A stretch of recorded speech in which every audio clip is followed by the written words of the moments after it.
안녕하십니까. 세무사 이봉구의 세무조사 5분 특강입니다. 오늘은 상속 포기에 대해서 한번 말씀드리도록 하겠습니다. 여러분, 상속 포기라는 것이 가능할까요? 불가능할까요?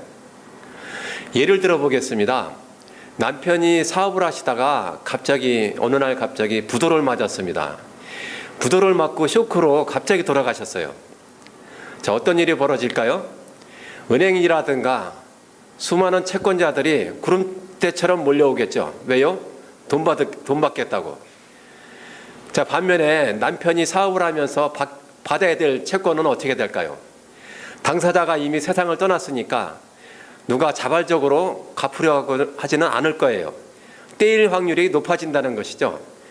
그래서 준비되지 않은 상속은 사랑하는 가족들에게 재앙으로 다가온다는 것이죠. 제가 에피소드 하나 말씀드리겠습니다. 저희 아파트 라인에 저의 집사람 절친이 살고 있었는데요. 아주 뛰어난 미모를 가지고 있었습니다. 이 뛰어난 미모를 가진 분이 어느 날 한밤중에 저를 찾아오셨어요. 양말도 신지 않고 헝클어진 머리로 오셔가지고 하는 얘기가, 세무사님, 저 좀 살려주세요. 제가 죽을 것 같아요. 저 좀 도와주세요. 사연인즉슨 남편이 동대문에서 도매상을 하다가 갑자기 몸이 안 좋아서 병원에 입원을 했는데 이틀 만에 쇼크사로 사망을 한 거예요. 갑자기 사망을 하니까 어떻습니까? 수많은 채권자들이 몰려오고요. 또 남편이 받아야 될 채권은 도대체 얼마나 되는지 알 수가 없어요. 서류를 한 보따리 가져오시고 펼쳐놓으면서 하시는 말씀이, 저 좀 도와주세요. 살려달라는 거예요. 저는 그때 준비되지 않은 상속은 사랑하는 가족들에게 정말 재앙이구나 하는 것을 뼈저리게 느끼게 됐습니다.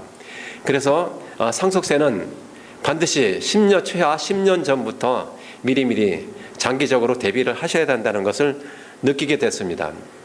자, 남편이 빚이 많은 상태로 사망을 했어요.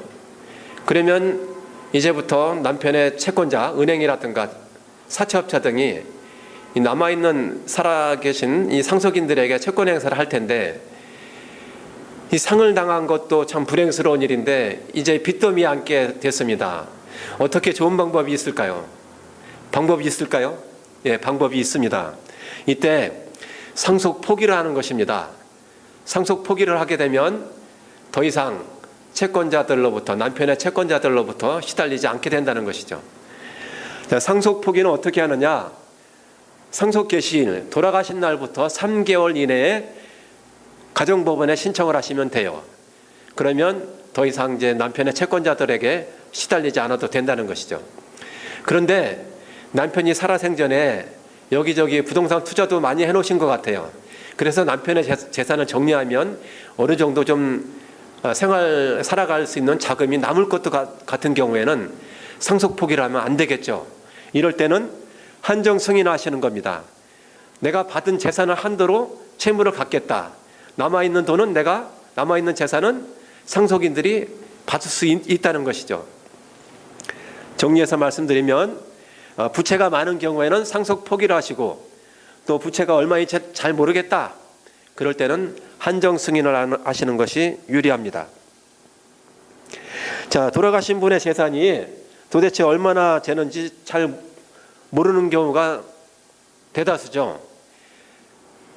자, 돌아가신 분이 살아생전에, 야, 내가 부동산을 어디 투자하고 은행에 얼만큼 재산이 있어, 이렇게 가족들에게 얘기하는 사람들은 흔치 않다는 것이죠. 그래서 실무적으로 잘 몰라요. 실제 돌아가신 분의 재산이 얼마나 되는지. 이럴 때는 금융재산, 예를 들면 은행 예금이라든가 주식 등 금융재산은 금감원 등에 조율하시면 되고요. 일괄 조율하시면 되고, 또 부동산의 경우에는 남편이 여기저기 공장 부지도 취득한 것 같다, 이런 부동산의 경우에는 국토해양부 등에 일괄 신청하시면 됩니다. 한 가지 더 팁을 말씀드리면, 금감원에 예금 조율을 하시기 전에 필요한 만큼의 현금은 반드시 인출을 하시고 나서 신청하는 것. 금감원에 조율을 하시고 나서는 현금 인출이 안 됩니다. 당분간. 그래서 꼭 필요한 만큼의 현금 인출을 하시고 금융재산 조회를 하시라는 것을 말씀드렸습니다.